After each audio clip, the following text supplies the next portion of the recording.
Hallelujah. Hallelujah. So blessed be the name of the Lord. Glorify this beautiful Sunday morning. இந்த ஆசீர்வதிக்கப்பட்டதான இந்த ஞாயிற்றுக்கிழமையில உங்களை பார்ப்பதில் நான் சந்தோஷப்படுகிறேன். So respected pastor and all the elders and all my dear brothers and sisters, I greet all of you in the name of Lord and Savior Jesus Christ in this bright morning. அன்பு போதகரையும் வந்திருக்கிற எல்லா விசுவாசத்திலையும் ஆண்டவராகிய இயேசு கிறிஸ்து நாமத்தினாலே உங்களை யாவரையும் நாங்கள் வாழ்த்தி நான் வரவேற்கிறேன். So how many of you happy today? எத்தனை பேர் சந்தோஷமா இருக்கிறீங்க இன்னைக்கு? Hallelujah. Surely God is going to speak to you. நிச்சயமாக ஆண்டவர் உங்களோடு கூட பேச போகிறார். It doesn't matter who is going to speak. யார் இங்க பேச போகிறார் என்பது முக்கியமல்ல, but to whom about they are speaking, it's important. யார் இங்க உங்களோடு பேச போகிறார் என்பது முக்கியம். Yeah, so today morning God is surely going to speak to you. இந்த காலைவேளையில கர்த்தர் உங்களோடு கூட பேச போகிறார். Today morning Holy Spirit is going to fill you. இந்த காலைவேளையில பரிசுத்த ஆவியானவர் உங்க ஒவ்வொருவரையும் கர்த்தர் நிரப்ப போகிறார். So before entering to my message, I would like to tell you something. நான் என்னுடைய பிரசங்க பகுதிக்கு போகிறதுக்கு முன்பாக ஒரு சில விஷயங்களை உங்களோடு கூட நான் பகிர்ந்து கொள்கிறேன். You can receive the message in two ways. நீங்கள் உண்மையாகவே இரண்டு விதங்களிலே கர்த்தருடைய வார்த்தையை நீங்கள் ஏற்றுக்கொள்ள வேண்டும். First of all, the message which you hear, you can hear it as a human word. முதலாவதாக நீங்க கேட்கிற வசனம் என்பது மனிதனுடைய வார்த்தை என்பதை அறிந்து கொள்ள வேண்டும். And human words sometimes make you cry, sometimes make you laugh, or sometimes make you think. சில நேரங்களில் மனிதனுடைய வார்த்தைகள் அதுல குறை இருக்கும், சில குற்றங்கள் இருக்கும், சில விதமான தவறுகள் இருக்கலாம். Human word can never ever bring a transformation into your life. மனிதனுடைய வார்த்தைகள் எந்த சூழ்நிலையிலும் நம்முடைய வாழ்க்கையில் எந்த விதமான ஒரு மாற்றத்தையும் உண்டாக்காது. Human words cannot deliver you out of your problem. மனிதனுடைய வார்த்தைகள் எந்த நிலையிலும் எந்த சூழ்நிலையிலும் உங்களை எந்த விதமான கட்டுகள் இருந்து உங்களை விடுதலையாக்க முடியாது. So if you listen the word of God like a human voice, it may sometimes make you to cry, sometimes make you to think, sometimes make you to laugh. ஒருவேளை நீங்க கேட்கிற அந்த வார்த்தை நீங்க கவனிக்கிறது மனிதனுடைய வார்த்தையா இருக்குமானால் ஒருவேளை நீங்க சிந்திக்கலாம், நீங்க சிரிக்கலாம், ஒருவேளை நீங்க அழலாம், ஒரு விதமான சம்பவம் வாழ்க்கையில உண்டாகலாம். In secondly, you can take the word of God in another way. இரண்டாவது காரியமாக கர்த்தருடைய வார்த்தை நீங்கள் மற்ற விதங்களில் நீங்கள் கேட்கும் பொழுது, so I would like to tell you how it is. And Apostle Paul, he went to Thessalonica. அந்த அப்போஸ்தலனாகிய பவுல் தெசலோனியாவுக்கு போகும்பொழுது, and he preached the gospel over there in Thessalonica. தெசலோனியா மக்கள் மத்தியிலே தேவனுடைய சுவிசேஷத்தை அவர் அறிவித்தார். And they listened the word of God like God's own word. அவர்கள் தெசலோனியாவில் இருக்கிறதான தேவ பிள்ளைகள் கர்த்தருடைய வசனத்தை கேட்கும் பொழுது தேவனுடைய வார்த்தை என்று சொல்லி விசுவாசித்து கேட்டார்கள். Yeah, actually Paul is the preacher.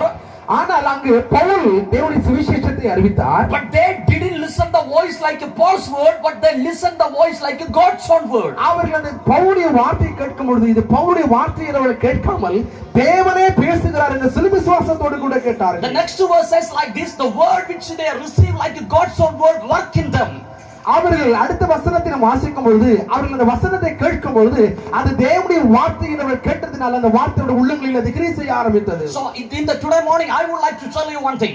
இந்த காலையில ஒரு விஷயத்தை நான் உங்களோடு கூட சொல்ல நான் ஆசைப்படுகிறேன். If you receive the word of God like God's own word, it will work in your problem. இப்போ நீங்க கேட்கிறதான வார்த்தை மனிதனுடைய வார்த்தை இல்லாமல் அது தேவனுடைய வார்த்தை என்று சொல்லி அது விசுவாசத்தோடு கேட்டீர்களேயானால் அந்த வார்த்தையோட வாழ்க்கையில அது கிரியை செய்ய ஆரம்பிக்கும். Hallelujah. Hallelujah. Surely it will bring a deliverance in your life. நிச்சயமாக அந்த வார்த்தையோட வாழ்க்கையில ஒரு பெரிய விடுதலை உண்டாக்கும். First of all, you have to listen the message like God's own word. முதலாவதாக நீங்க கேட்கிறதான வார்த்தை என்பது மனிதனுடைய வார்த்தை அல்ல தேவனுடைய வார்த்தை என்பதை விசுவாசிக்க வேண்டும். Secondly, when you hear the voice of God, you have to receive it by faith. நீங்கள் அந்த வார்த்தையை கேட்கும் பொழுது அந்த வார்த்தைகளை விசுவாசத்தோடு நீங்கள் கேட்க வேண்டும். You know, the people of Israel, they got that promise from God. இந்த இஸ்ரவேல் ஜனங்கள் தேவனிடத்திலிருந்து வாக்குத்தத்தத்தை பெற்று கொண்டார்கள். But Bible says the promise what they hear, it didn't benefit them. அவர்கள் ஆனால் வேதம் சொல்கிறது அந்த வார்த்தையால் எந்த விதமான ஒரு நன்மை அவர்கள் பெற்றுக் கொள்ளவில்லை. Why? Because they didn't believe the promise. ஏனென்றால் அந்த வாக்குத்தத்தங்களை அவர்கள் விசுவாசிக்காததனால அதோட நன்மை அவர்கள் பெற்றுக்கொள்ள முடியாது போய்விட்டது. Yeah, if you did not believe the promise of God, it will not bring any blessing in your life. நீங்கள் தேவனுடைய வாக்குத்தத்த வசனங்களை உங்கள் வாழ்க்கையில் விசுவாசிக்காவிட்டால் அதனால எந்த விதமான பலன் நீங்கள் அனுபவிக்க போகிறதில்லை. But if you believe the word of God, God will do something wonder in your life. நீங்கள் நிச்சயமாக தேவனுடைய வசனத்தை வார்த்தை விசுவாசத்தோடு கேட்பீர்களானால் நிச்சயமாக அந்த வார்த்தை உங்கள் வாழ்க்கையில் ஒரு பெரிய விடுதலை உண்டாகும். Hallelujah. Hallelujah. First of all, you have to listen the word of God like God's own word. முதலாவதாக நீங்க கேட்கிறதான அந்த வார்த்தையான தேவனிடத்தில் வருகிறது என்பதை நீங்கள் விசுவாசிக்க வேண்டும். Secondly, when you hear the promise of God, you have to receive it by faith. நீங்கள் தேவனுடைய வசனமானது அந்த வாக்குத்தத்த வசனங்கள் வரும்பொழுது அதை விசுவாசத்தோடு நீங்கள் ஏற்றுக்கொள்ள வேண்டும். Then surely it will bring a blessing in your life. நிச்சயமாக இந்த வசனம் இந்த வார்த்தைகள் வாழ்க்கையில் ஒரு பெரிய ஆசீர்வாதத்தை கொண்டு வரும். So let us turn our attention to the book of Bible. இப்போது உங்களுடைய சிந்தைகளை நான் வேதாகமத்திற்கு நேராக திருப்புகிறேன். The epistle of Ephesians, எபேசியருக்கு Nirupam chapter number 6 verse number 10. Somebody can read only. 6வது அதிகாரம் 10ஆம் வசனத்தை யாராவது ஒருவர் வாசியுங்கள். It says like this. Yeah. கடைசியாக என் சகோதரரே கர்த்தரிலும் அவர் சத்துவத்தின் வல்லமையிலும் பலப்படுங்கள். Yeah, finally be strong in the Lord and his mighty power. கடைசியாக சகோதரரே கர்த்தரிலும் அவர் சத்துவத்திலும் வல்லமையிலும் பலப்படுங்கள். Today morning I would like to tell you one thing. You have to be strong in the Lord and his mighty power. இந்த கால வேளையில நான் உங்களோடு கூட சொல்லுகிற ஒரு வார்த்தை, நீ கர்த்தரிலும் அவர் சத்துவத்தின் வல்லமையிலும் பலப்படுங்கள். Why we have to be strong in the Lord? ஏன் கர்த்தருடைய வல்லமையில நம்ம பலப்பட வேண்டும்? So why Paul is telling finally be strong in the Lord? வேதம் சொல்கிறது, பவுல் சொல்கிறார் கடைசியாக சகோதரரே நீ கர்த்தரின் சத்துவத்தின் வல்லமையில பலப்படுங்கள். ஏன் அவர் சொல்கிறார்? You know the book of Ephesians have some speciality. The book of எபேசியருக்கு நிருபம் என்பது ஒரு முக்கியத்துவம் வாய்ந்த ஒரு நிருபம். And if you study the first chapter we can understand that we were sealed by the Spirit of God. நீங்கள் முதல் அதிகாரத்தை நாம் வாசிக்கும் பொழுது எழுதப்பட்டிருக்கிறது நாம் பரிசுத்த ஆவியினால் நாம் முத்திரிக்கப்பட்டிருக்கிறோம். And you know in the same chapter Paul is telling you how to understand the exceeding power God has put in your heart. நீங்கள் நிச்சயமாகவே அறிந்து கொள்ள வேண்டும் கர்த்தருடைய வல்லமையான ஆவியானவர் உங்களுக்குள்ளே வாசம் பண்ணுகிறார் என்பதை நீங்கள் அறிந்து கொள்ள வேண்டும். Yeah, the Holy Spirit is dwelling inside you and me. நிச்சயமாகவே பரிசுத்த ஆவியானவர் உள்ளுக்குள்ளே வாசம் பண்ணி கொண்டிருக்கிறார். If the Holy Spirit is dwells in you, you are not an ordinary person, you are someone extraordinary. பரிசுத்த ஆவியானவர் உங்களுக்குள்ளே வாசம் பண்ணுவாரானால் நீங்கள் சாதாரண மனுஷர் அல்ல, நீங்கள் தேவனுடைய அசாதாரண மனுஷர்களாய் காணப்படுகிறீர்கள். Hallelujah. Hallelujah. So you have to understand the power which God has put inside your heart. நீ நிச்சயமாகவே அறிந்து கொள்ள வேண்டும் தேவ ஆவியை நமக்குள்ளே வாசம் பண்ணுகிற அவருடைய வல்லமையை நிச்சயமாக அறிந்து கொள்ள வேண்டும். Yeah, in the first chapter he heard Holy Spirit was sealed us. முதல் அதிகாரத்துல பார்க்கிறோம் பரிசுத்த ஆவியினால் நாம் முத்திரிக்கப்பட்டிருக்கிறோம். Again he is telling you have to understand the power God has put inside you. நீ மீண்டும் வாசிக்கும்போது பரிசுத்த ஆவி நமக்குள்ளே வல்லமையாக ஊற்றப்பட்டிருக்கிறார் என்பதை அறிந்து கொள்ள வேண்டும். In second chapter he is telling we were dead in sin. இரண்டாவது அதிகாரத்தை வாசிக்கும் பொழுது நாம் எல்லாம் பாவத்துக்கு மரித்தவர்களாய் இருக்கிறோம் என்று வேதம் சொல்கிறது. And we all away from God. நாம் எல்லாரும் தேவனை விட்டு நாம் தூரம் நின்று கொண்டிருக்கிறோம். And we cannot come near to God. நாம் தேவனிடத்தில் கிட்ட சேர முடியாத நிலையில் நின்று கொண்டிருக்கிறோம். God is holy and the human are sinners. ஏனென்றால் தேவன் பரிசுத்தமாய் இருக்கிறார், மனுஷன் பாவியாய் இருக்கிறார். The sinful man cannot approach the holy God. பாவமுள்ள மனுஷன் எந்த நிலையிலும் தேவனோடு கூட நெருங்கி வர முடியாது. But God so loved the world that he sent his only begotten son to this world. ஆனால் பிதாவாகிய தேவன் மனிதனை நேசித்ததனால தன் சொந்த குமாரனை இந்த உலகத்துக்கு அனுப்பினார். And the second chapter says like this, through the Holy Spirit for the Gentiles and the Jews we got access towards the Father.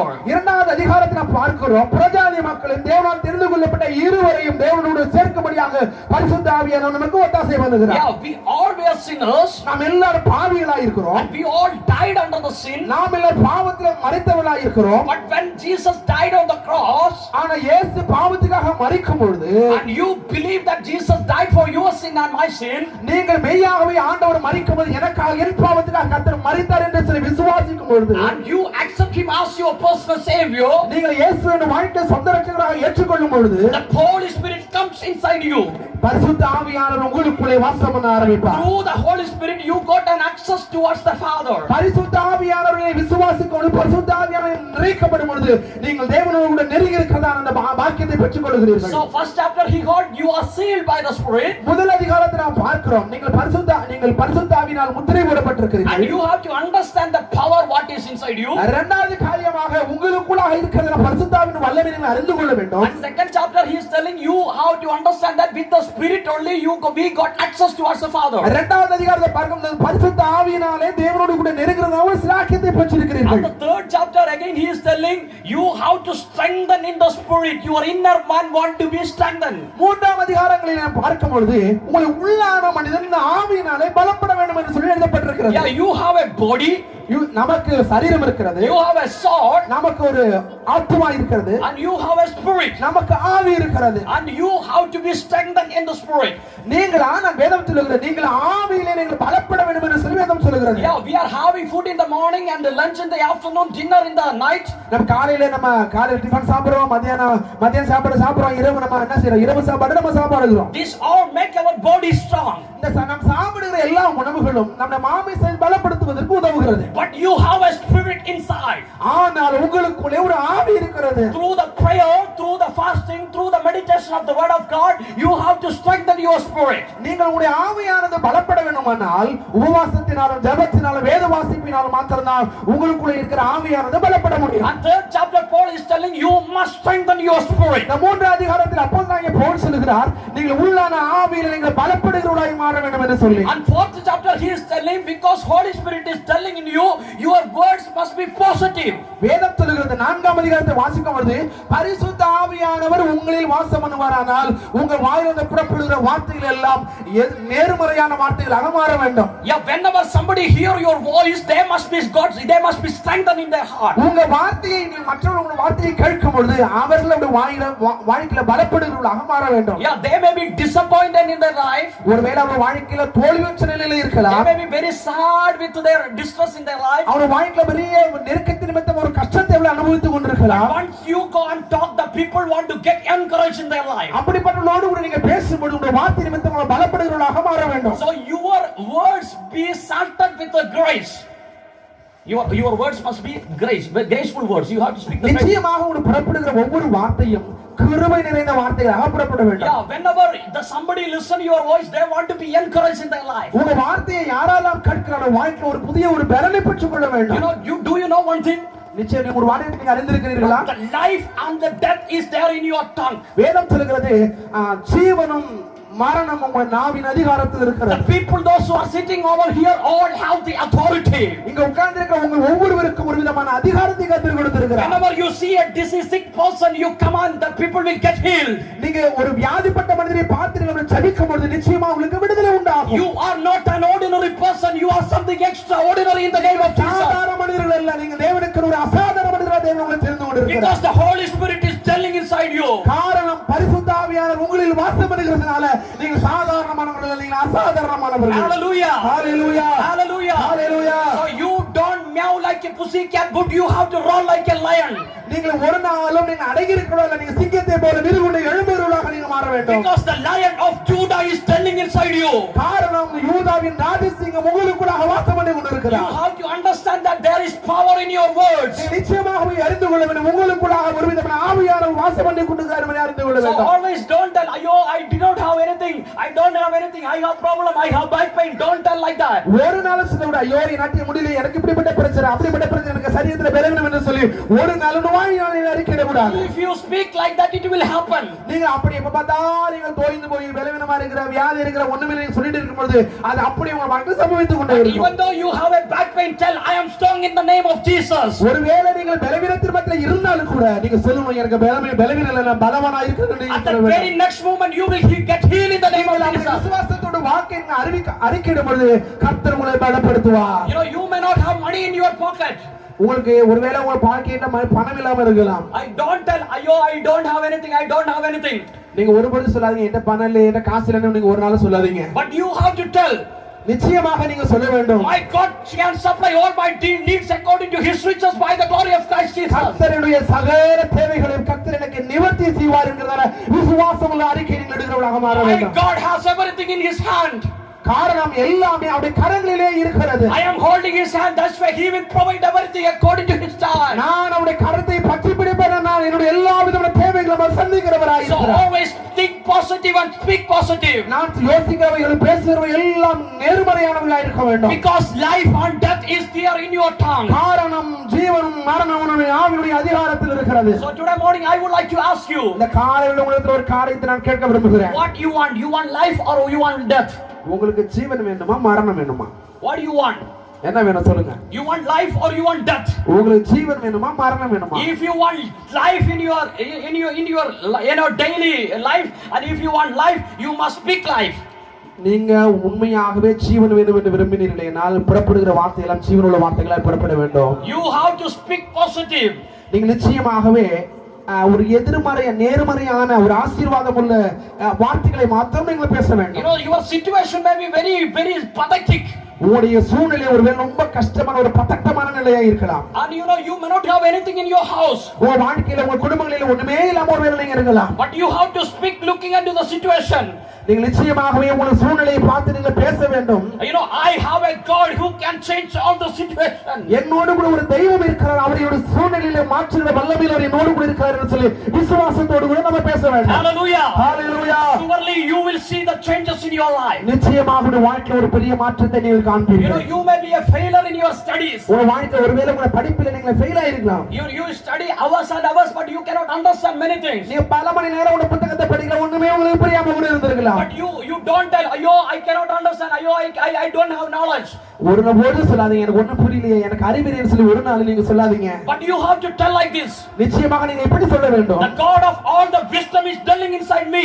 I will be a success. என்னுடைய எல்லா ஞானத்துடைய ஊற்றாய் இருக்கிற தெய்வம் என்னோடு கூட இருக்கிறார், அவரால் எல்லாம் என் வாழ்க்கை செய்ய முடியுங்கிற விசுவாசமுள்ள வார்த்தை எடுத்து அறிக்கை வேண்டும். Hallelujah. Hallelujah. Surely the God will fill you with wisdom. நிச்சயமாக கர்த்தர் தெய்வீக ஞானத்தினால் உன்னை நிரப்புவார். So in the 4th chapter Paul is telling, because the Holy Spirit is telling, you have to speak life. வேதம் சொல்லுகிற 4ஆம் அதிகாரத்துல பார்க்கிறோம், நமக்குள்ள பரிசுத்த ஆவியானவர் இருக்கிறதுனால நம்மிடந்து புறப்படும் வார்த்தைகள் எல்லாம் ஜீவனுள்ள வார்த்தைகளாக புறப்பட வேண்டும். Do not grieve the Holy Spirit. ஒரு நாள் பரிசுத்த ஆவியை துக்கப்படுத்த கூடாது. Because whenever you speak the negative words, whenever you speak the death, the Holy Spirit is grieving inside. இங்க எப்பொழுது நீங்க விசுவாசம் இல்லாத சோர்ந்து போன வார்த்தை நீங்க அறிக்கையிடும் பொழுது உங்களுக்குள்ள இருக்கிற பரிசுத்த ஆவியானவர் துக்கப்படுகிறார். Because the Holy Spirit has not the power, but you must allow him to do.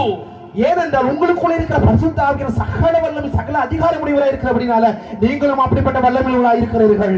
When we study the book of Genesis, நீங்கள் நம்ம ஆதியாகம புத்தகத்தை வாசிக்கும் பொழுது the first chapter itself says like this. இந்த முதலாவது அதிகாரத்தை நாம் இப்படி பார்க்கிறோம். The darkness was upon the earth. இருளின் மேலே அதாவது அந்த ஜலத்தின் மேலே இருளின் மேலே ஆவியானவர் அசைவாடி கொண்டிருந்தார். The darkness was upon the earth. ஆமா, அந்த பூமியின் மேலே இருளானது பூமியை பற்றிக் கொண்டிருந்தது. The darkness was upon the earth. இந்த பூமியின் மேலே இருளானது சூழ்ந்திருந்தது. The spirit of the Lord was hovering upon the water. வேதம் சொல்கிறது ஜலத்தின் மேல் தேவ ஆவியானவர் அசைவாடி கொண்டிருந்தார். Darkness was upon the earth. வேதம் சொல்கிறது பூமியின் மேலே இருள் இருந்தது. And the spirit of the Lord was hovering upon the water. நம்ம ஜலத்தின் மேலே தேவ ஆவியானவர் அசைவாடி கொண்டிருந்தார். How many years the spirit move upon the water? எத்தனை வருடங்கள் ஆவியானவர் ஜலத்தின் மேலே அசைவாடி கொண்டிருந்தார்? 1 year. ஒரு வருஷம். Or 2 years. 2 வருஷம். 10 years. 10 வருஷம். 100 years. 100 வருஷம். 1000 years. 1000 வருடம். How many years? எத்தனை வருடம் ஜலத்தின் மேல் தேவ ஆவியானவர் உலாவி கொண்டிருந்தார்? We didn't know how many years the spirit moved. எத்தனை வருடம் ஆவியானவர் உலாவி கொண்டதை நம்மாட்டி கணக்கிட முடியாது. But nothing happened. ஆனா ஒன்றுமே சம்பவிக்கவே இல்லை. Why? காரணம் என்ன? Nothing happened. ஒண்ணுமே ஜலத்தின் மேல் ஆவியானவர் அசைவாடி கொண்டிருக்க ஒண்ணுமே சம்பவிக்கல. காரணம் Why nothing happened?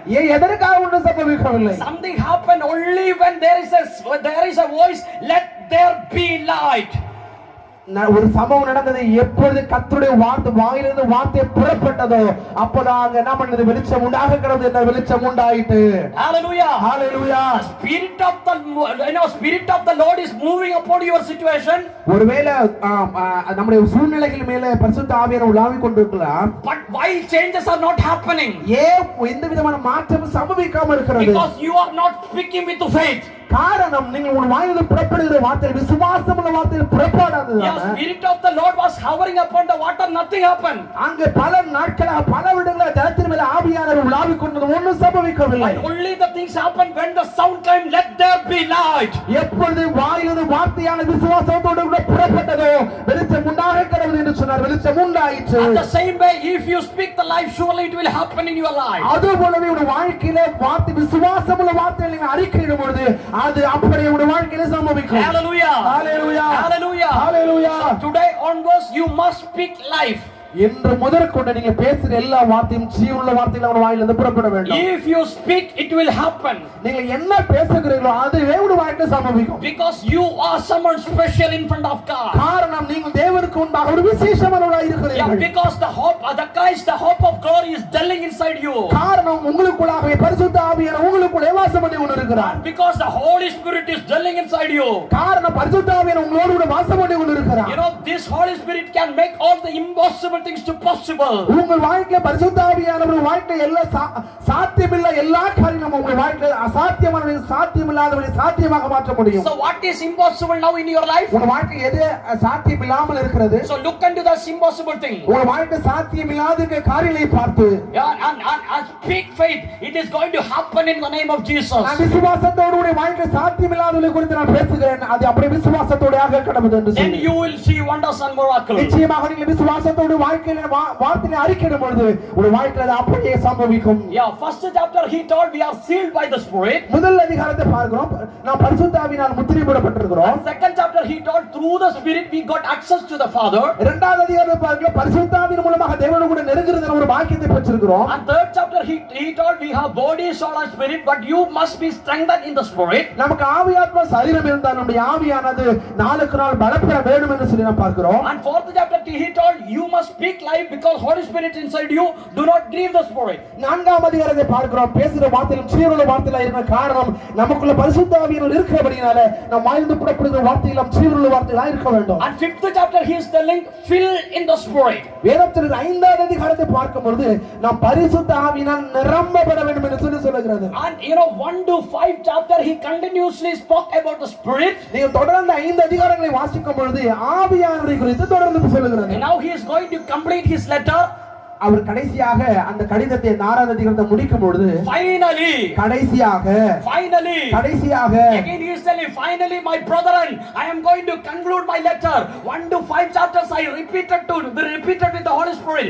Again I want to tell you one thing, you must be strengthened in the Spirit. சகோதரரே, நான் கடைசியாக இந்த சாப்டர் நான் முடிக்க போறேன். 6வது அதிகாரத்தை வந்துட்டேன்.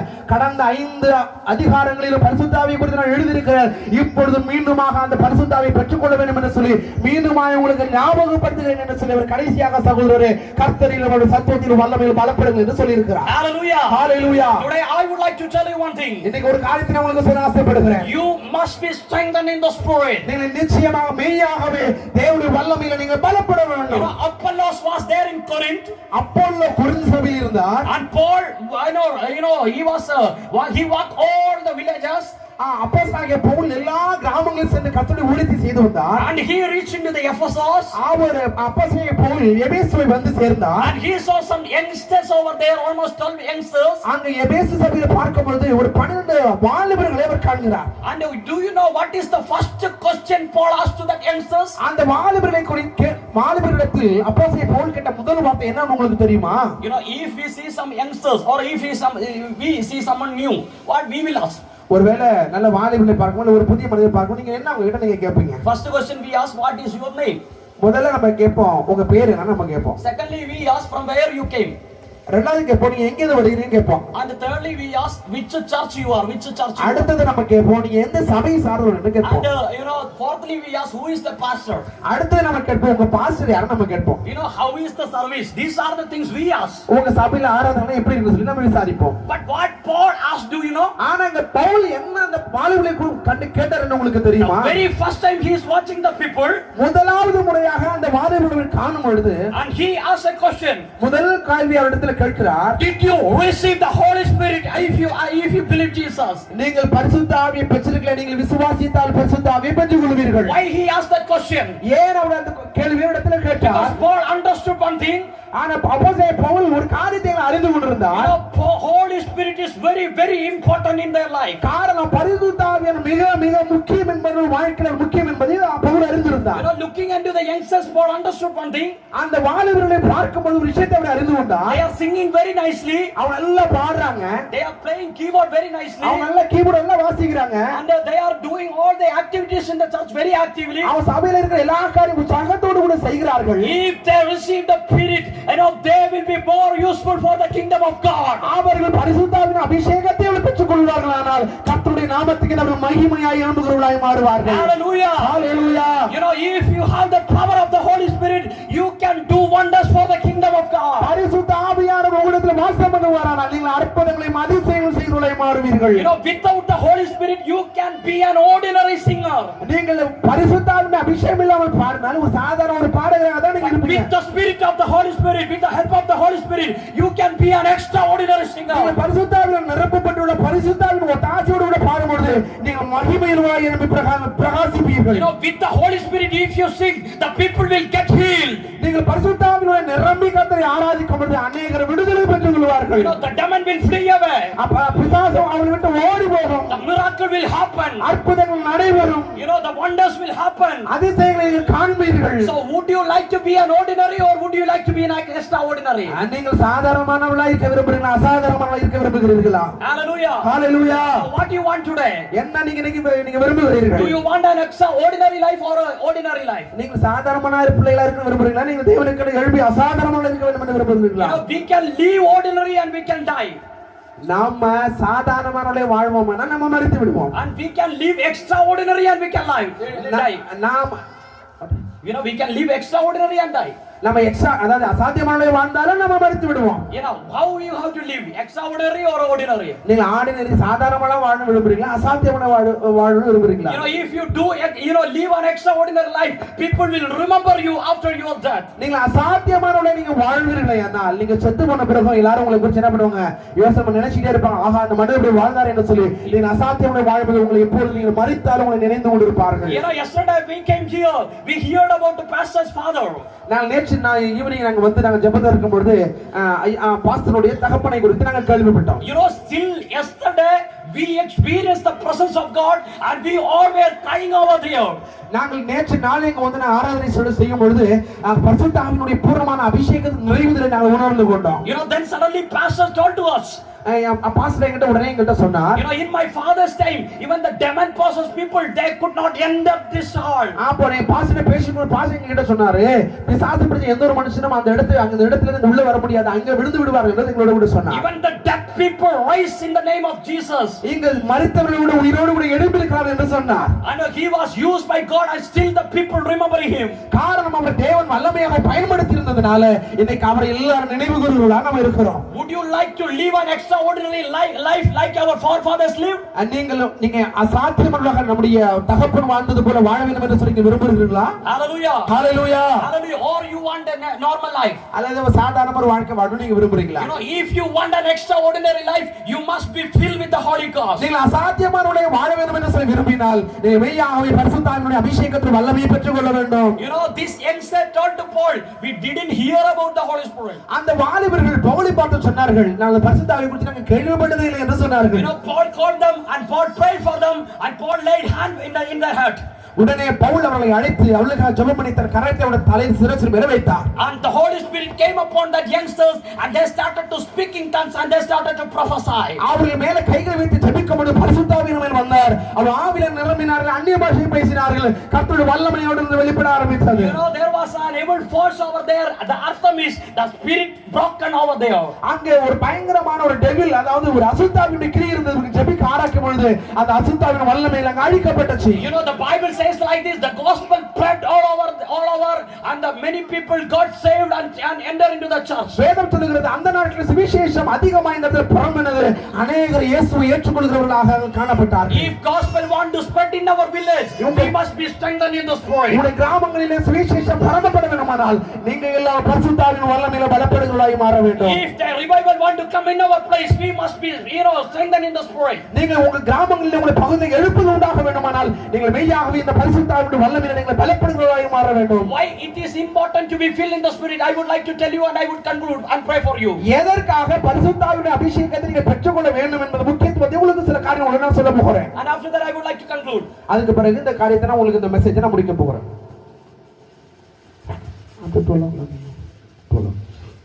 Okay. So, see, Jesus was born by the Spirit. Jesus was born by the Holy Spirit. ஆமா பரிசுத்த ஆண்டவராகிய இயேசு கிறிஸ்து பரிசுத்த ஆவியினாலே நிரப்பப்பட்டிருந்தார். Yeah, the angel of God appeared in front of the Mary. வேதத்தில் நாம் பார்க்கிறோம் அந்த தேவதூதர்கள் மேரிக்கு முன்பாக வெளிப்பட்டார்கள். Yeah, the power of the Holy Spirit is going to come upon you and you are going to conceive and you are going to deliver a boy. The Holy Spirit told ஆமா. to Mary. அந்த மேரி கிட்ட, அதாவது மேரி Magdalene கிட்ட பரிசுத்த ஆவியான ஒரு தேவதூதர் வெளிப்பட்டு பரிசுத்த ஆவி மேல வரும், நீங்க என்ன பண்ண ஒரு குழந்தை பெற போறீங்க என்று சொல்லி பரிசுத்த ஆவியார் சொன்னார். Yeah, Jesus Christ's birth in this world was because of the Holy Spirit. ஆண்டவராய் இயேசு கிறிஸ்து இந்த உலகத்துல பிறப்பதற்கு காரணம் பரிசுத்த ஆவியானவர். And how did you born again? How did you born again? எப்படி அவர் இந்த உலகத்துல மறுபடியும் பிறந்தார்? You know, how did you born again? How did you born again? நீங்க எப்படி இந்த உலகத்துல பிறந்திருக்கிறீங்க? No, born again, born again. மறுபடியும் எப்படி நீங்க பிறந்திருக்கிறீர்கள்? With the Holy Spirit only you born again. நீங்க பரிசுத்த ஆவியினாலே தான் நீங்க மறுபடியும் பிறந்திருக்கிறீர்கள். Because with the Holy Spirit only someone can accept Jesus as the personal savior. ஏனென்றால் பரிசுத்த ஆவியுடைய அபிஷேகத்தில் பரிசுத்த ஆவியானவர் உங்களிடத்தில் இருந்தால் மாத்திரம்தான் இயேசுவின் வாழ்க்கையில சொந்த ரட்சகராக ஏற்றுக்கொள்ள முடியும். When the Holy Spirit comes, then only we can accept Jesus as the personal savior.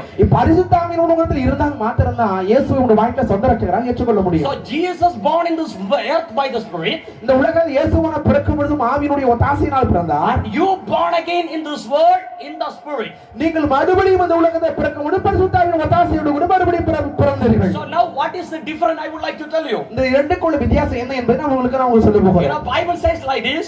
Bible இப்படியாக சொல்லுகிறது. You know, when you study the Luke chapter 2 verse 40, it says like this. நீங்க வாசிக்கும் பொழுது லூக்கா சுவிசேஷம் 2ஆம் அதிகாரம் 40ஆம் வசனத்தை வாசிக்கும் பொழுது, Can you read? Somebody can you read? வாசிங்க, யாராவது ஒரு ஆள் வாசிங்க. Yeah, Luke chapter 2 verse 40. பிள்ளை வளர்ந்து ஆவியிலே பலன் கொண்டு ஞானத்தினால் நிறைந்தது. Yeah, the child grown and filled in the wisdom and strengthened in the Spirit. வேதத்துல பிள்ளை வளர்ந்து ஆவியில் பலன் கொண்டது. Yeah, he strengthened in the Spirit. அது ஆவியிலே பலன் கொண்டது. Yeah, Jesus was born in the Spirit. இயேசுவானவர் ஆவியிலே பிறந்தார். And you also born again in the Spirit. நாமும் கூட இந்த பரிசுத்த ஆவியின் மறுபடியும் பிறந்திருக்கிறோம். Yeah, so Jesus was strengthened in the Spirit. இயேசுவானவர் பரிசுத்த ஆவியினால பலப்பட்டார். So did you strengthen in the Spirit? நீங்கள் பரிசுத்த ஆவியில பலப்பட்டிருக்கிறீங்களா? Or did you the same? அல்லது நீங்க சாதாரண மாதிரி இருக்கிறீங்களா? Did you the same? See, most of the time we were working for our body.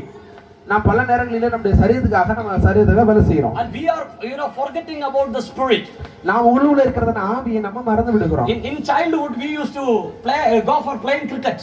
நம்ம சின்ன பிள்ளைங்க நம்ம என்ன பண்ணுவோம்னா கிரிக்கெட் விளையாடுறதுக்காக நாங்க போவோம். Yeah, once we were in Kerala, we used to go for playing cricket.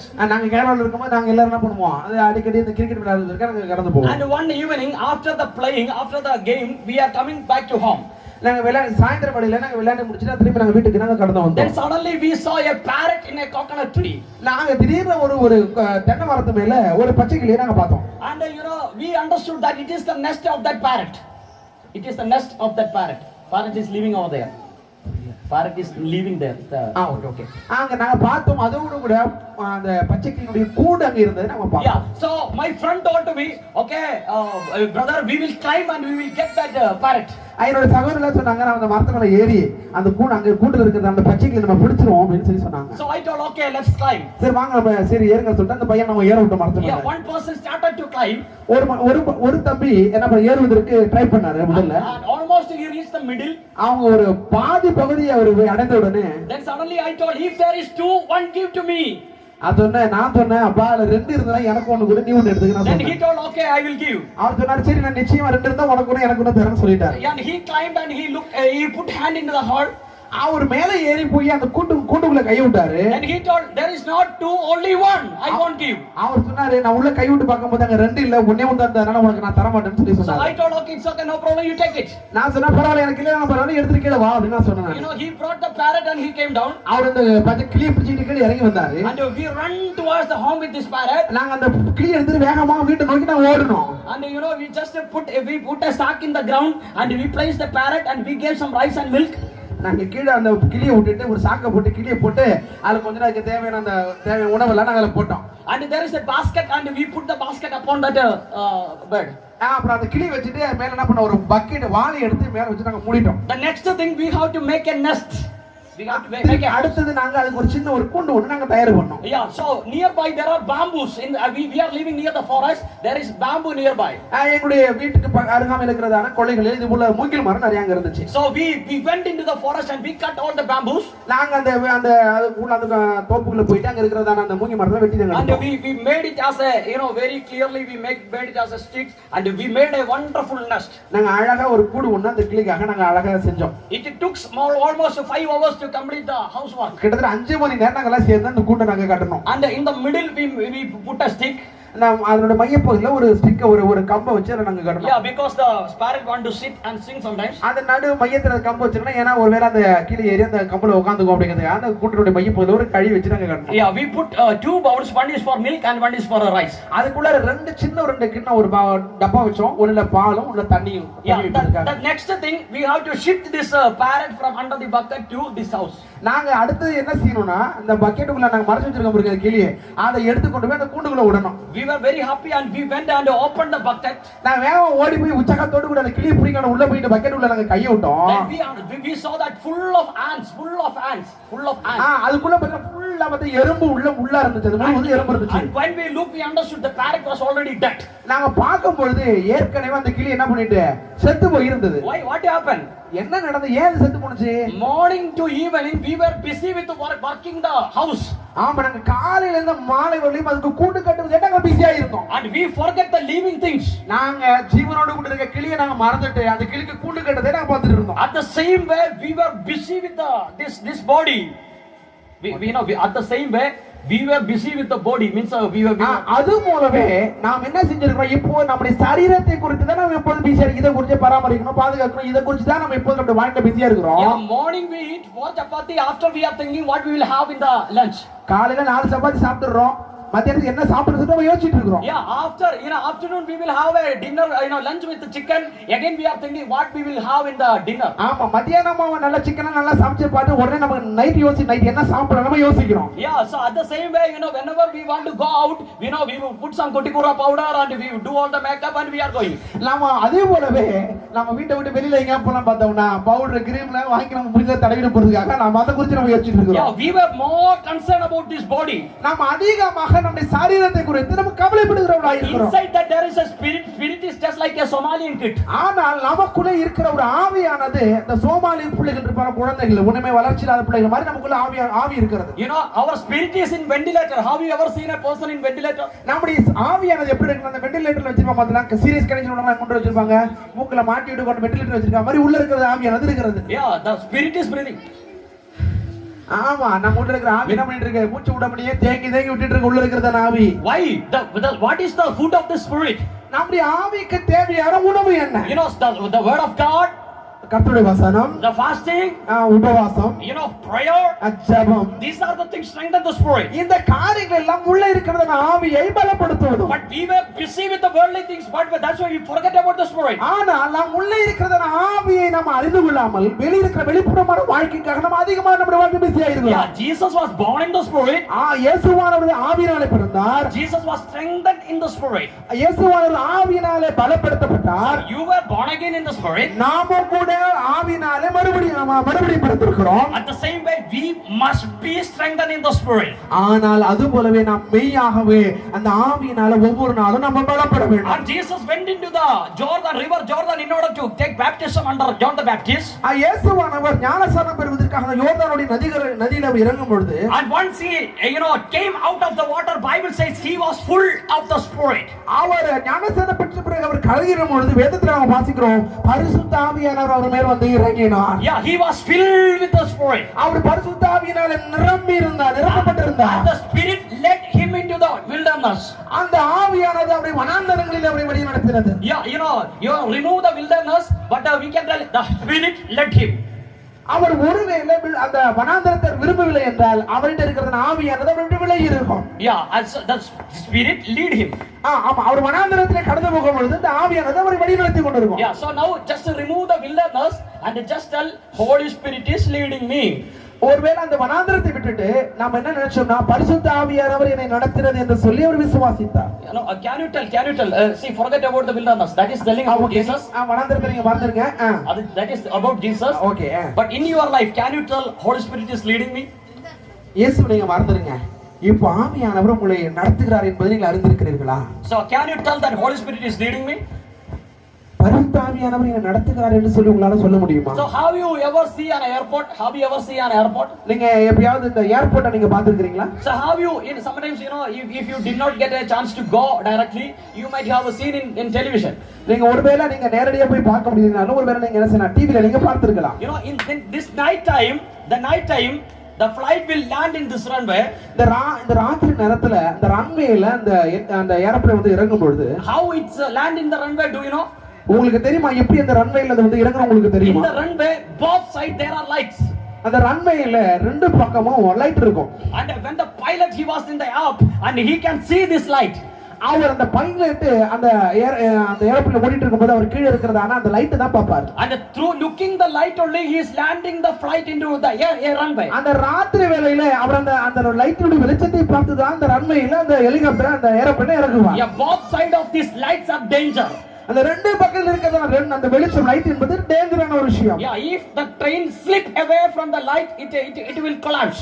அந்த ஏரோப்ளேன் ஒருவேளை அந்த ரன்வேல இறங்காம அந்த லைட்ல இறங்குனா அந்த ஏரோப்ளேன் சிதறிடும், டேமேஜ் ஆகும். At the same way in your life journey, Holy Spirit is the light. உங்க வாழ்க்கையில கூட பரிசுத்த ஆவியானவர் வெளிச்சமாய் இருக்கிறார். Yeah, if you walk according to the will of the Holy Spirit, you will never ever in danger.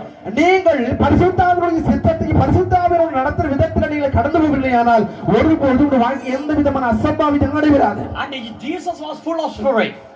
Jesus was full of it. இயேசுவானவர் முழுமையாக பரிசுத்த ஆவியினால் நிரப்பப்பட்டிருந்தார். And again the Gospel of Luke 4:14 says like this. நீங்க லூக்கா சுவிசேஷம் 14ஆம் அதிகாரத்தை நீங்க வாசிக்கும் பொழுது Yeah, 4:14 says like this. 4ஆம் அதிகாரம் 14ஆம் வசனத்தை வாசிக்கும் பொழுது Yeah, read for me. வாசிங்க 4:14. லூக்கா சுவிசேஷம் 4ஆம் அதிகாரம் 14ஆம் வசனம்.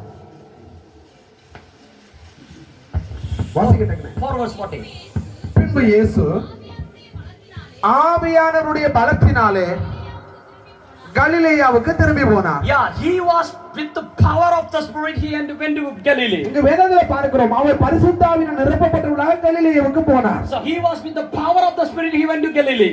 அவர் பரிசுத்த ஆவியுடைய வல்லமையோடு கூட கலிலேயாவுக்கு போனார். Without the power we cannot do anything. பரிசுத்த ஆவியுடைய வல்லமை இல்லாம நம்ம வாழ்க்கை ஒண்ணுமே செய்ய முடியாது. Yeah, without the power of the Holy Spirit we become very normal. நான் பரிசுத்த ஆவியுடைய வல்லமை இல்லாம இருப்போம், நம்ம சாதாரணமானவர்களாக நாம் இருப்போம் உலகத்துல. With the power of the Holy Spirit we can do extraordinary things. நான் பரிசுத்த ஆவியுடைய வல்லமையோடு கூட காணப்படுவோம்னால் நாம அசாத்தியமானவர்களாக நம்ம செய்கிறவர்களாக நம்ம வருவோம். So Jesus went with the power to Galilee. அவர் ஆண்டவராகிய இயேசு கிறிஸ்துவானவர் பரிசுத்த ஆவியுடைய வல்லமையோடு கூட கலிலேயாவுக்குள்ள பிரவேசிக்கும் பொழுது and all the people watched at him. அங்க இருக்கிற எல்லா ஜனங்களும் இயேசுவை நோக்கி பார்த்தார்கள். People understood there is something different upon him. எல்லா ஜனங்களையும் பார்த்து ஏதோ வித்தியாசமா இடத்தில் இருக்கிறது என்பதை அறிந்தார்கள். Once the Holy Spirit come upon you, people will see the difference in your life. பரிசுத்த ஆவியானவர் உங்க மேல வந்து இருக்கும் பொழுது உங்களை பார்க்கிறவங்களுக்கு ஏதோ ஒரு வித்தியாசத்தை காண்பார்கள். David was there in the forest. தாவீது அவன் வனாந்தரத்தில் அதாவது இருக்கும் பொழுது and do you know what brought him into the palace? Do you know what made him to be in the palace? தாவீது வனாந்தரத்துல இருந்தான். அவனை அரண்மனைக்குள்ள கொண்டு வந்தது உங்களுக்கு தெரியுமா? The spirit God has put upon him made the change in his life. அந்த ஆவியானவர் அவர் மேல் தேவனால் கொடுக்கப்பட்ட அந்த ஆவியின் தான் உங்க வாழ்க்கையில ஒரு மாற்றத்தை ஏற்படுத்தியிருந்தது. If you like to have a change in your life, you must be filled in the Spirit. நீங்கள் மெய்யாக ஒரு வாழ்க்கை ஒரு பெரிய மாற்றத்தை காண வேண்டும் என்று சொல்லி விரும்பினால் நீங்கள் உண்மையாகவே பரிசுத்த ஆவியின் வல்லமையினால் நிரப்பப்பட வேண்டும். Elisha was walking along with Elijah. வேதத்துல எலியாவோடு கூட நடந்தார். And he asked to Elijah, I need the double portion from you. எலியா கிட்ட கேட்டாரு, உன்னுடைய வல்லமையில 2 மடங்கு எனக்கு வேண்டும் என்று சொல்லி கேட்டார். Do you know why this Elisha asked double portion? எதனால எலியா கிட்ட உன்னுடைய 2 இரட்டத்திரையான வல்லமை வேண்டும் என்று கேட்டது உங்களுக்கு தெரியுமா? Because Elisha understood the situation he is going to face. இங்க எலியாவு கடந்து போகிறத எல்லா சூழ்நிலையிலும் பார்த்திருந்தார். In Elijah's time, எலியாவுடைய நாட்களில there is a woman, there is a widow and she had a child. அங்க ஒரு விதவை இருந்தால், அவருக்கு ஒரு குழந்தை, ஒரு மகன் இருந்தான். And she had some flour along with her, and she's planning to make a bread, and she after eating she planned to die. அந்த விதவைக்கும் அந்த மகனுக்கும் கொஞ்சம் மாவுதா இருந்தது. அது ரெண்டு பேரும் அடை சுட்டு சாப்பிட்டு அவங்க சாகலாம்னு சொல்லிட்டு ஒரு பிளான் பண்ணி இருந்தாங்க. So you look into that family. நீங்க அந்த குடும்பத்தை நீங்க நிச்சயமா கவனிக்க வேண்டும். Mother and the child.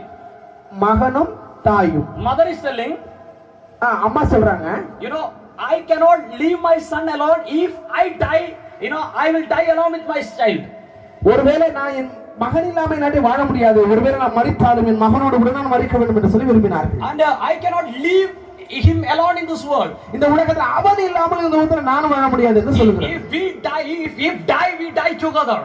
இப்ப நான் சாக வேண்டும் என்றால் நாம் இருவரும் சேர்ந்து சாக வேண்டும் என்று சொல்லி தீர்மானித்தார். Because the mother loved the child. காரணம் தாயானவள் தன் குழந்தையை அதிகமாக நேசித்தார். Yeah, because 9 months, 9 days, 9 hours and 9 minutes she carried inside the womb. So she loved the child. காரணம் 9 மாதம் 9 வாரம் 9 நாட்கள் 9 மணி நேரம் அவர் தன் அந்த குழந்தையை தன் வயிற்றில் சுமந்திருந்தாள்.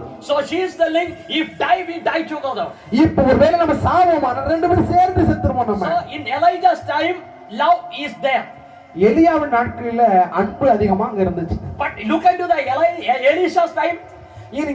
எலிசாவுடைய நாட்களில் நாம் பார்க்கும் பொழுது two mothers were standing in front of the king. ராஜாவுக்கு முன்னாடி ரெண்டு பெண்மணிகள் வந்து நின்றார்கள். Yeah, it was great famine in Samaria.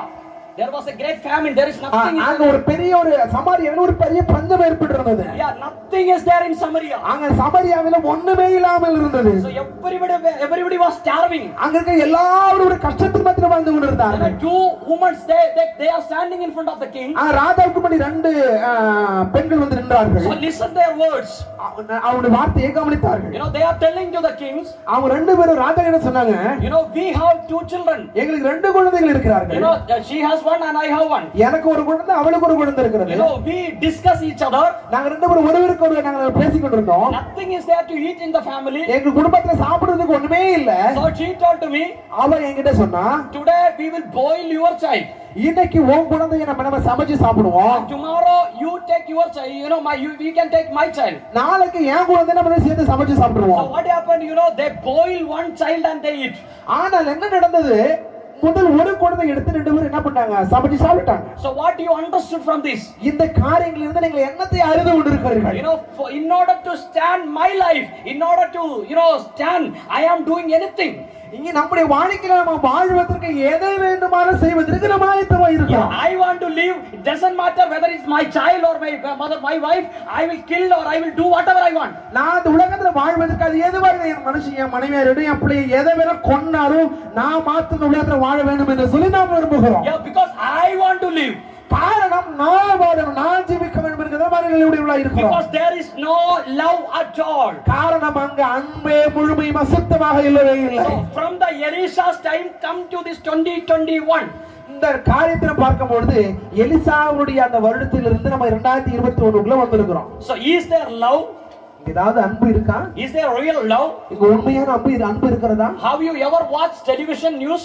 நீங்க டிவில தொலைக்காட்சியில நீங்க செய்திகளை நீங்க பார்க்கும் பொழுது, have you ever read newspapers? நீங்கள் செய்தித்தாளை வாசிக்கும் பொழுது, what are the news we are reading? என்னென்னலாம் நீங்க செய்திகளை நீங்க வாசிக்கிறீர்களோ, you know, there is a woman in one place and she killed her child, 2 months child, and ran away with a boy.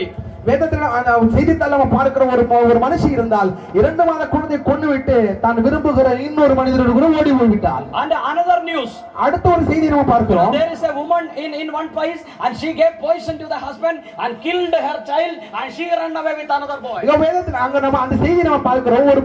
ஒரு பெண் இருந்தால் அவள் தன் கணவனையும் தன் பிள்ளையை விஷம் கொடுத்து கொன்று விட்டுட்டு இன்னொரு ஆளோட ஓடி போய்விட்டாள். And there is a man and he pierced the wife and you know took her car over the wife. அங்க இன்னொரு செய்தி நம்ம பார்க்கிறோம். ஒரு மனிதன் இருந்தான், அவன் தன் மனைவியை கத்தியால குத்தி கொன்னுட்டு அவன் மேல காரை விட்டு அடித்து கொண்டு விட்டு ஓடி போய் விட்டான். And another one news, there is a boy, the girl didn't love him, so he poured petrol and burned. அடுத்து இன்னொரு செய்தி நம்ம பார்க்கிறோம். ஒரு பெண் அவனை நேசிக்கவில்லை, அவனை லவ் பண்ணனும்னு சொல்லிட்டு பெட்ரோலை அவள் மேல ஊத்தி அவளை கொளுத்தி அவளை கொண்டு விட்டான். So what you understood? நீங்க இதுல என்ன தெரியல அறிந்து கொண்டிருக்கிறீங்க? You know, the present situation is very worst.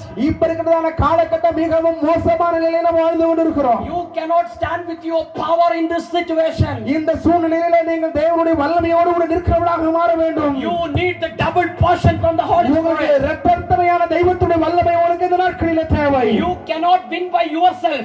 நீங்கள் உங்க மேல இருக்க நம்பிக்கையோடு கூட நீங்கள் இருக்க முடியாது. You can only win with the power of the Holy Spirit. நீங்கள் வாழ்க்கையில வெற்றி பெற வேண்டுமானால் உங்களுடைய பலத்தினால் அல்ல, தேவனுடைய வல்லமையால் மட்டும்தான் உலகத்திலே ஜெயிக்க முடியும். Hallelujah. Hallelujah. What you want today? இன்னைக்கு உங்களுக்கு தேவையானது என்ன? So you must need the power of the Holy இந்த Spirit. நாட்களில் உங்களுக்கு தேவையானது பரிசுத்தாவின் பூரணமான வல்லமை உங்களுக்கு தேவை. You know, you look into the temple of Dagon. You look into the temple of Dagon. தாகோனுடைய அந்த கோயிலை நீங்கள் பார்க்கும் பொழுது So there is a man laying over there.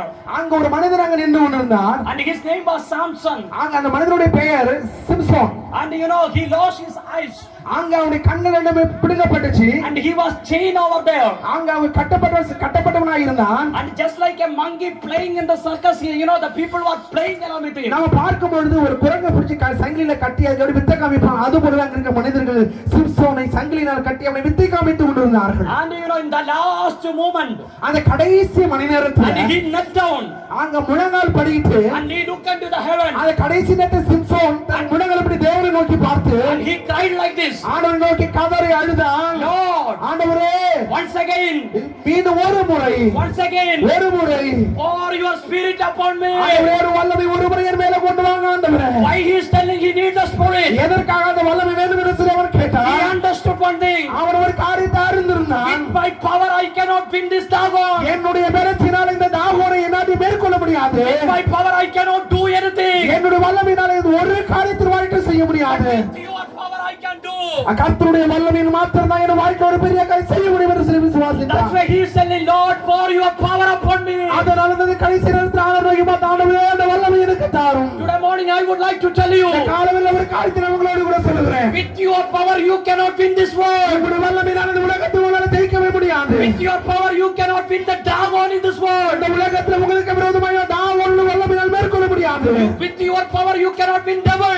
உங்களுடைய வல்லமையினால் உலகத்தில் பிசாசை ஜெயிக்க முடியாது. With the power of the Holy Spirit you can win. உங்களுடைய தேவனுடைய வல்லமையினால் உலகத்தில் ஜெயிக்கிறவர்களாய் மாற முடியும். Hallelujah. Hallelujah. Clap your hand and praise him. எல்லா கரங்களிலும் நாமத்தை Thank you, glory. Thank you, glory, Lord. Hallelujah. Thank you, glory. With the power of the Holy Spirit only you can be a winner. பரிசுத்த ஆவியுடைய வல்லமையினால் மாத்திரமே எல்லாவற்றையும் ஜெயமுள்ளவர்களாய் மாற்ற முடியும். Paul is telling, Pavul சொல்கிறார், finally be strong in the Lord and his mighty power. Finally be strong in the Lord and his mighty power. கடைசியாக சொல்கிறே, கர்த்தரிலும் அவருடைய சத்துவத்திலும் வல்லமையிலும் பலப்படுங்கள். Why you have to be strong? எதற்காக தேவனுடைய வல்லமையிலும் பலப்பட வேண்டும்? Because you have a fight. ஏனென்றால் நமக்கு ஒரு விதமான யுத்தம் இருக்கிறது. What type of fight you have? We have. என்ன விதமான யுத்தம் நமக்கு போராட்டம் இருக்கிறது? First of all, we have a fight against the Satan. வேதத்தில் இருக்கிற முதலாவது நமக்கு முதலாவது போராட்டம் சாத்தானோடு கூட. You know, with our power we cannot win Satan. நம்முடைய வல்லமையினால பிசாசை நம்ம ஜெயிக்க முடியாது. In order to win Satan, you must be strengthened in the spirit. நீங்கள் நிச்சயமாகவே சத்ருவானவனை ஜெயிக்க வேண்டுமானால் உங்களுக்கு பரிசுத்த ஆவியுடைய பூரணமான வல்லமையின் அபிஷேகம் தேவை. Hallelujah. Hallelujah. With the power of the Holy Spirit only Jesus wins Satan. பரிசுத்த ஆவியுடைய வல்லமையோடு கூட தான் பிசாசை இயேசுவானவர் ஜெயித்தார். At the same way, with the power of Holy Spirit only you can win Satan. பரிசுத்த ஆவியுடைய வல்லமையினால தான் ஆண்டவராகிய இயேசு கிறிஸ்து சத்துரு பிசாசுடைய கிரியைகளை ஜெயித்தார். At the same way, you can also win Satan by the Holy Spirit. அதுபோல நீங்களும் வாழ்க்கையில உங்களுடைய போராடுகிற சத்துருவை ஜெயிக்க வேண்டுமானால் உங்களுக்கு பரிசுத்த ஆவியுடைய வல்லமை உங்களுக்கு தேவை. Secondly, you have a fight against this world. இரண்டாவதாக உங்களுக்கு இந்த உலகத்தோடு கூட போராட்டம் இருக்கிறது. You know, this world always attracts you. இந்த உலகத்திற்கு எப்பொழுதும் உங்களை கவர்ந்து எடுக்க உலகமாக இருக்கிறது. All the fashion, fusion and the sin in this world attracting you. இந்த உலகத்துடைய பாவம், இந்த உலகத்துல இருக்கிற சிற்றின்பங்கள் எப்பொழுதும் உங்களை என்ன பண்ணிட்டு இருக்கு, உங்களை கவர்ந்து கொண்டிருக்கிறது. Yeah, whenever you open the mobile, Facebook, WhatsApp, Twitter or whatever may be, it is attracting you.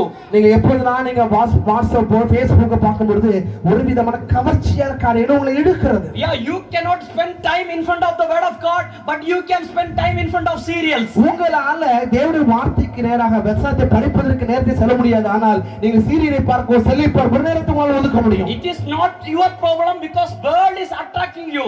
இது உங்களுடைய பிரச்சனை அல்ல, உலகம் உங்களை கவர்ந்ததினால ஏற்படுகிறதான விளைவு. You cannot win by yourself. நீங்கள் இந்த உலகத்தை உங்களுடைய பலத்தால் ஜெயிக்க முடியாது. But when the power of the Holy Spirit comes, you can win this world. பரிசுத்த ஆவி உங்க மேல வந்து இறங்கும் பொழுது நீ உலகத்தை ஜெயிக்கிறவராய் மாறுவீர்கள். Hallelujah. ஹalleluya. Hallelujah. ஹalleluya.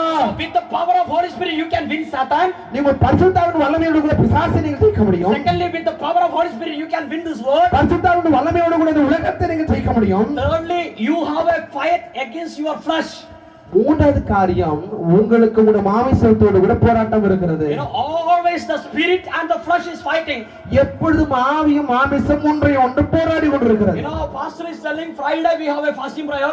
நான் பாஸ்டர் சொன்னார் வெள்ளிக்கிழமை எங்களுக்கு உபவாச ஜெபம் இருந்ததுன்னு சொல்லி. The spirit will tell to you, okay, Friday we have to go and pray and fast. ஆனா ஆவி உள்ள சொல்லுது வெள்ளிக்கிழமை நமக்கு உபவாசம் இருக்கு நம்ம எல்லாம் போய் ஜெபிக்கிறோம் சொல்லிட்டு உள்ள இருக்கிற ஆவி சொல்லுது. Morning you wake up. வெள்ளிக்கிழமை காலையில நீங்க எழுந்திருக்கீங்க. Then suddenly you know you got a smell. Mama is cooking chicken in the kitchen. வெள்ளிக்கிழமை பாசிங் வரைக்கும் இருக்கும். நீங்க எழுந்திருப்பீங்க. எழுந்தோட காலைல அம்மா பார்த்தா சிக்கன் மட்டன் ஏதோ சுவையா நல்லா செய்வாங்க. Then suddenly your body will tell, அவங்க மாமிசம் சொல்லும், good smell, today chicken, tomorrow fasting. ஆமா இன்னைக்கு நம்ம பாசிங் வேணாம் ஏன்னா நல்ல ஸ்மெல் வரதுனால இன்னைக்கு சாப்பிட்டுக்குவோம் நாளைக்கு பாசிங் இருந்து சொல்லி. You know you want to pray in the evening. நீங்க காலையில நீங்க ஜெபிக்கிறீங்க. But you know that particular time your body will tell. நீங்க காலையில நீங்க ஜெபிக்கும் பொழுது உங்களுக்குள்ள ஒரு சோம்பு இருக்கிறது கொட்டாய் ஓடுறது இந்த காரியங்கள் உண்டாகும். Yeah, body will tell you are tired, sleep, you can pray tomorrow. ஆமா காலையில நீங்க ஏஞ்சி ஜெபிக்கலாம் உங்க ஜெபிச்சிட்டே இருப்பீங்க கொட்டாய் வரும் டயர்டா இருக்கும் அப்ப உங்களுக்கு மாமிசம் சொல்லும் சரி இன்னைக்கு படுத்துறோம் நாளைக்கு காலையில நம்ம ஜெபிச்சிக்கலாம் இன்னைக்கு விட்டுறோம் சொல்லி மாமிசம் சொல்லும். What you understood? நீங்க என்னதுல இருந்து அறிந்து கொண்டீர்கள்? Always this body and spirit have a fight. எப்பொழுதும் ஆவியும் மாமிசமும் ஒன்றை ஒன்று போராடி கொண்டிருக்கும். You know how you ever notice we can watch a movie and sit for 12 o'clock or 1 o'clock in the night. நீங்க டிவி பார்க்கும் பொழுது 12 மணி வரை 1 மணி வரையும் படமோ சீரியலோ நீங்க பாப்பீங்க. If you watch a cricket you can watch for 2:30 a.m. in the morning.